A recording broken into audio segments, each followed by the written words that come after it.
Chilonzor Targoviy Centerdan 2 xona pastki qavatda uy qidirgan yurtdoshlarimiz uchun bugun biz sizlar bilan Chilonzor 2-kvartalda joylashgan 2 xona 3 xonaga o'zgartirilgan uyimizni birgalikda ko'rib chiqamiz. Shu ko'rib turganlaringiz uyimizning mehmonxona qismi, o'zining yumshoq mebellari, ko'rib turganinglardek TV zonamiz bo'ladi bu yoqda.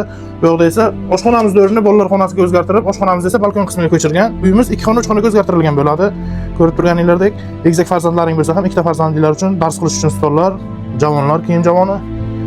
1,5 ga 3 bo'lgan balkon desa, mana shunaqa razdvojnoy eshiklar bilan ajratgan holda oshxonaga o'zgartirilgan va kerakli barcha mebel texnikalar bilan jihozlangan. Ko'rib turganinglardek, hattoki o'tirib ovqatlanish uchun stol-stullar ham qoldirib ketishgan uyimiz egalari tomonidan.